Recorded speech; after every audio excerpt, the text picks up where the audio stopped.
there is a kind of silence the world rarely knows. Not the silence of a room emptied of sound, not the silence of snow falling softly on stone, but a deeper stillness, one that lives between thoughts in the breath that forgets itself, in the space between what is said and what is truly meant. It is the silence that arrives when time no longer matters, when you are not a name, a role, a memory, but simply awareness. You feel it sometimes, in dreams, just before waking, in the gaze of someone who sees you and doesn't flinch, in the moments when your chest tightens and you do not know why. This silence carries a whisper, not loud, never loud. It does not shout and it never begs. It is a whisper beyond the veil, and it says, remember. But remember what? You don't know, not fully, but something in you turns toward that voice, the way flowers lean toward the sun, even before they bloom. This is where it begins, not with answers, but with longing. There is a wound. You have always known it. Though you were not taught its name, you have felt its ache since before you could speak. It is not pain as the world defines it. It doesn't cry out in hospitals or bleed on bedsheets. It doesn't seek a cure because it is not a flaw. It is the memory of being whole in a world that teaches fracture. It is the echo of divine reunion, reverberating in the hollows of the heart. It is the hunger for what was lost not in this life but before. Rumi wrote, "The wound is the place where the light enters you." But this light is not made of photons. It is not something the eyes can see. It is the light of becoming, the light that reminds you you are more than this body, more than your grief, more than the things you could never say. It is the sacred illumination that only pain can make space for. Because the wound is not absence. It is presence intensified. It is the soul's refusal to forget. So do not run from this stillness. Do not silence the whisper. It is not here to hurt you. It is here to guide you, to draw you inward, where the veil thins and what was once hidden begins to rise. Not as answers, but as remembrance. Stay here, breathe with it, feel what stirs beneath the noise. The wound will speak, not in language, but in light.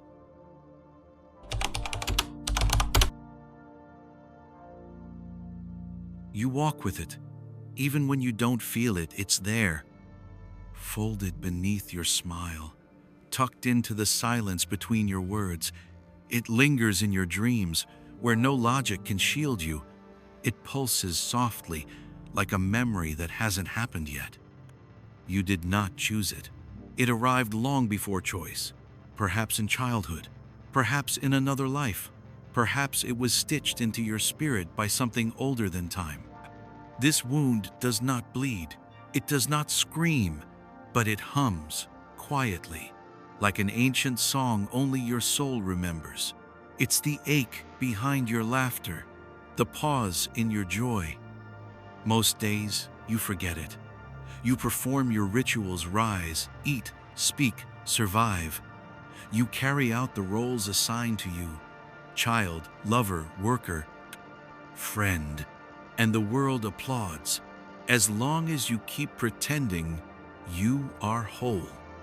But at night, when the noise dies down, when the mirrors lose interest, it returns.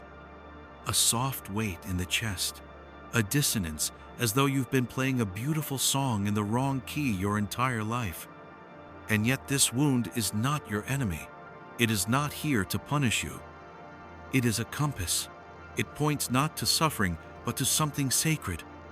It says, there is more to feel, more to remember, more to become. Sometimes the pain grows louder when you are closest to truth, not because you're breaking, but because something inside you is waking. You see, the wound you carry is not just yours. It is shared, inherited, woven from generations of silent grief, from souls who forgot how to weep and hearts that burn too brightly to survive. You carry their longing, their unfinished songs, their prayers that never found words. And so your ache is holy. It is a thread connecting you to every other being who has ever whispered to the dark, "Please, let this mean something." Rumi understood. He lived in flame. He danced with his wound as though it were a lover. He did not seek to close it. He let it widen until light poured through. You must understand this. You are not broken. You are breaking open. And the wound, this quiet, insistent ache, is not a flaw to fix, but a doorway, a threshold, one you were born to walk through.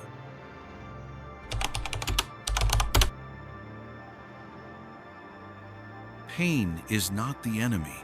It is the teacher who never asks for applause. It does not soothe. It does not flatter, but it tells the truth. Not the loud truth of headlines or the convenient truths we wrap around ourselves to survive, but the old raw truth etched into the walls of your soul before you even had a name. Pain arrives without invitation. It comes like weather, unexpected, unapologetic. It strips you down to silence. And yet beneath that silence, there is something waiting to be found. We are taught to run from pain, to numb it, to distract ourselves with noise, with achievement, with connection that never touches the heart. But what if pain is not a detour? What if it is the way? Rumi knew. He wrote not as one untouched by suffering, but as one who let pain carve the hollows where love could echo louder. Don't get lost in your pain, he said. Know that one day your pain will become your cure. We do not grow in comfort, we grow in collapse, in falling to our knees and finding that something within us still breathes, not in spite of the pain, but because of it. Imagine a desert, vast and endless. The sky burns, the earth cracks, and the wind offers no mercy. There is nothing here to hold on to, only heat, emptiness, exposure. But somewhere in that desolation, you begin to see clearly, not because the desert is kind, but because it is honest. Pain is that desert. It does not care who you were before. It only asks one question: who are you now? There is a beauty in that, not the soft beauty of ease, but the fierce beauty of transformation. The way fire shapes metal, the way storms carve canyons, the way you are shaped slowly, unbearably, into someone deeper. The pain that brought you to your knees is the same pain that opens your heart. Do not rush to close the wound. Do not silence the ache. Let it lead you. Let it strip away the lies you learned to survive. Let it dissolve the masks. Let it burn the false stories until only what is real remains. This is not punishment. This is pilgrimage. And every step, every tear, every breath through clenched teeth is sacred. So walk the path, even when it hurts, especially when it hurts. For it is through pain that the soul remembers its shape.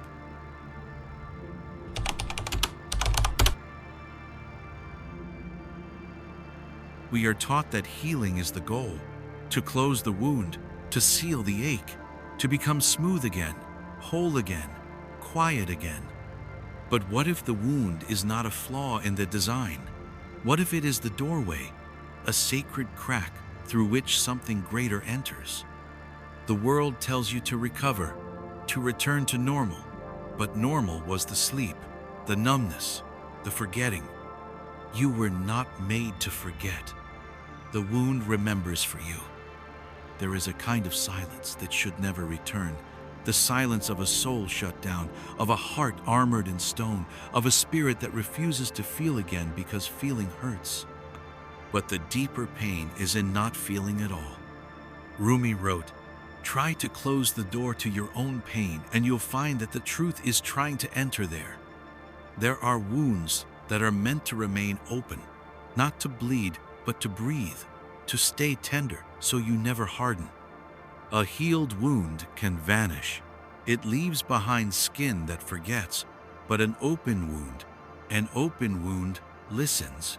It stays awake.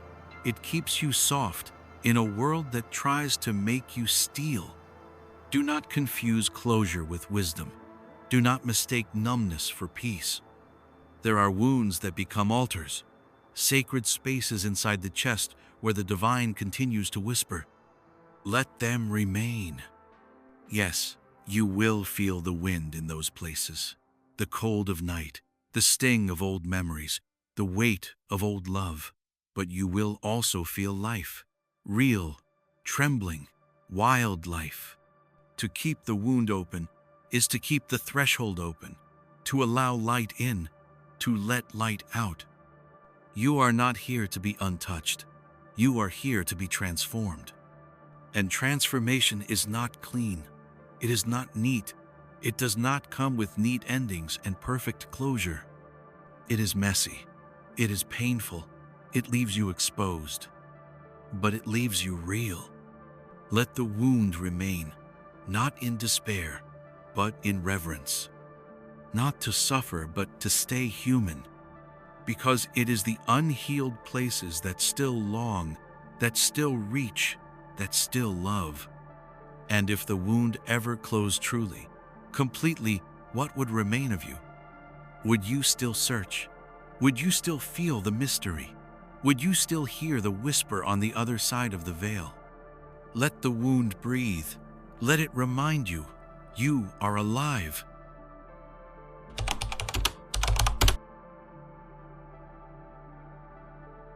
He turned, slowly, deliberately, not to entertain, not to perform, but to dissolve. His robe whispered against the earth, his feet bare, his eyes closed. Rumi danced not to forget the pain, but to invite it in, to let it spin with him, to become the axis of his turning. They called it madness. They called it devotion. They did not know it was a wound that moved him. Each step was a prayer. Each rotation a surrender. The center of the dance was not joy. It was ache. It was longing so deep that it split the self open and let the sky rush in. You were born with wings, Rumi wrote. Why prefer to crawl through life? But wings are not given cheaply. They are forged in the furnace of heartbreak, in the quiet hours when your voice disappears and all that remains is breath. He did not heal from the wound. He fed it with silence. He sat with it beneath desert moons. He wrote it into verses that still flicker in the dark spaces of human longing. Pain was his beloved, not for its cruelty, but for its clarity. He saw what most fear, that the wound does not block the divine, it reveals it. That pain is not the opposite of love, but its most unguarded doorway. To hurt is to feel. To feel is to know you are still here, and to remain open while hurting, that is the dance. Rumi spun because language failed him, because theology failed him, because philosophy was too slow to chase the fire that burned inside him. So he let the wound lead. He danced through it, not away from it, around and around, until the self was blurred and only longing remained. And in that longing, he met God. Not the God of fear, not the God of laws, but the God who waits patiently in the space where you break. The God who speaks only in shivers, only in sighs, only through the wound. Rumi teaches us this: don't escape your pain, invite it to dance. Let it whirl you, let it strip you, let it undo every illusion of control. Because when you stop resisting, you begin returning, and return is the heart of the spiral. So spin with your wound, spin with your grief. Let it pull you inward, where the center is not empty but infinite.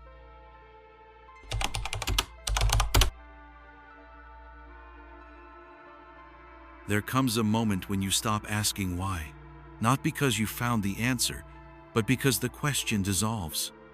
You no longer beg for the pain to go. You stop trying to bargain with the ache. You sit beside it, as you would an old friend who has come to stay. This is not defeat. This is sacred acceptance. The world will tell you to fix it, to improve, to evolve past your suffering, to arrive at some polished, perfect version of yourself where nothing hurts and everything makes sense. But healing, as they describe it, often means disappearance, erasure, a silencing of the parts that still tremble. You don't need to disappear. You don't need to harden into better.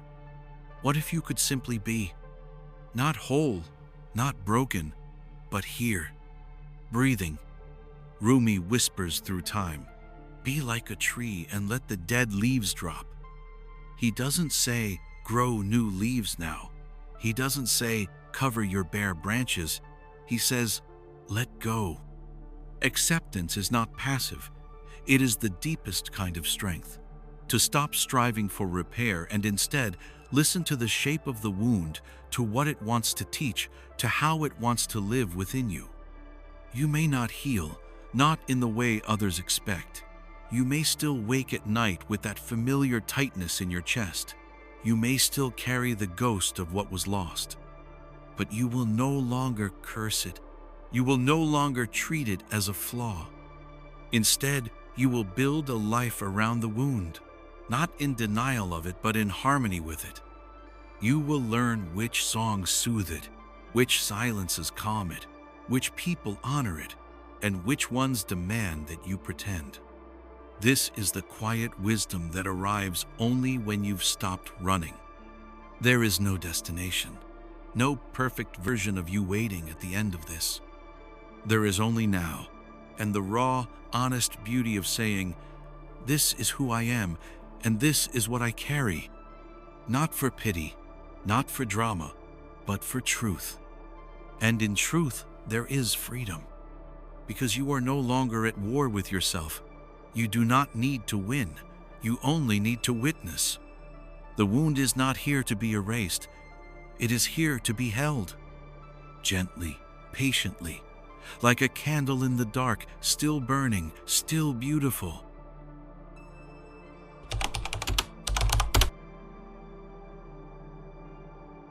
There is a kind of ache that does not cry out. It does not demand relief. It does not seek to end. It simply is. It sits inside the chest like a presence, not loud, but undeniable.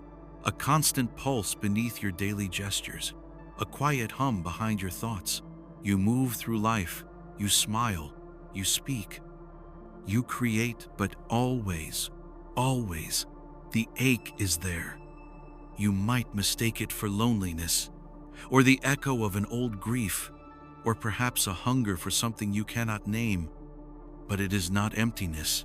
It is fullness pressed too tightly against the edges of your being, a fullness that has nowhere to go. This is the sacred ache.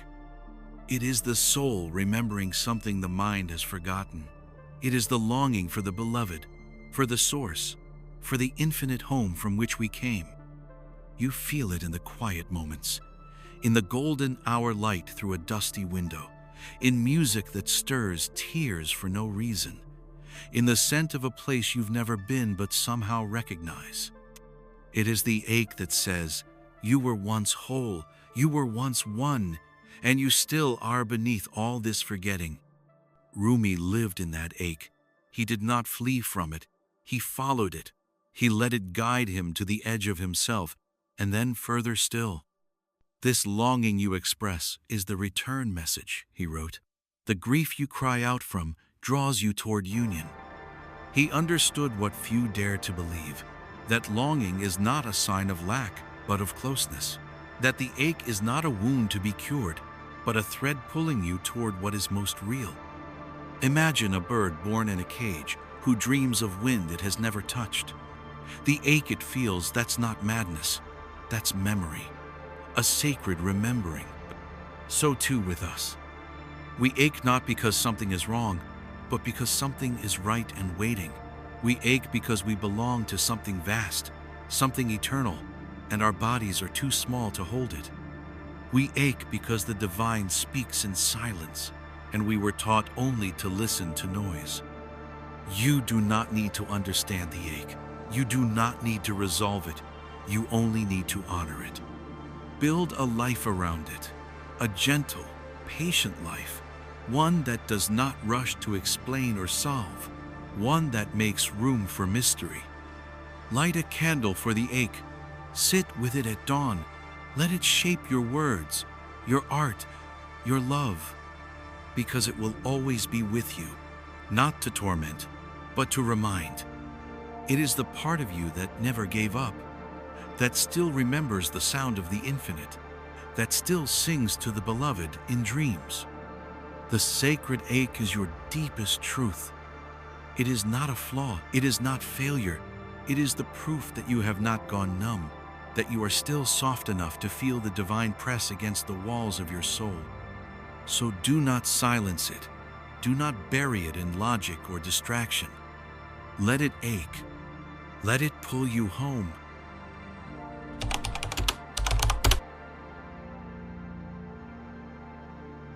It begins where it ends, and ends where it begins. A breath, a silence, a whisper behind the veil. You've walked the path, not straight, not clean, but sacred.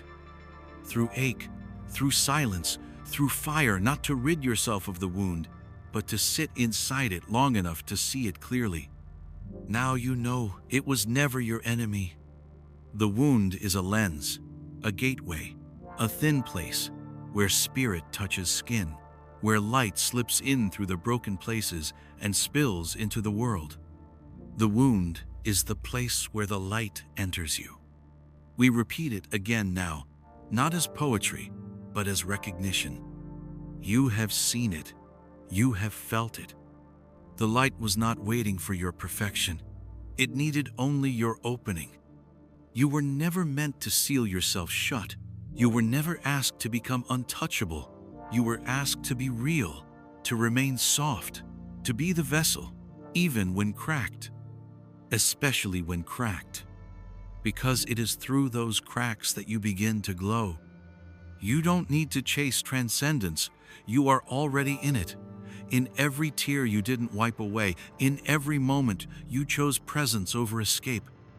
In every breath you took, when it would have been easier to hold your breath forever.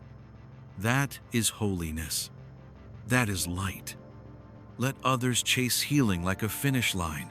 You now know better. You carry the wound like a chalice, not to spill it, but to drink from it, to taste what is true, to feel what is divine. The ache remains, it always will, but it no longer frightens you. You do not flinch when it stirs. You greet it with stillness. You let it remind you that you are alive, and more than alive, you are awake. The world outside remains chaotic, but in you, a center holds, a quiet, steady pulse. Not because the pain has vanished, but because you have befriended it. You have stopped treating it as interruption and begun treating it as invitation. This is not the end. It is the return. To silence, to breath, to the light that does not arrive with thunder but slips in quietly, through the wound you no longer wish to close.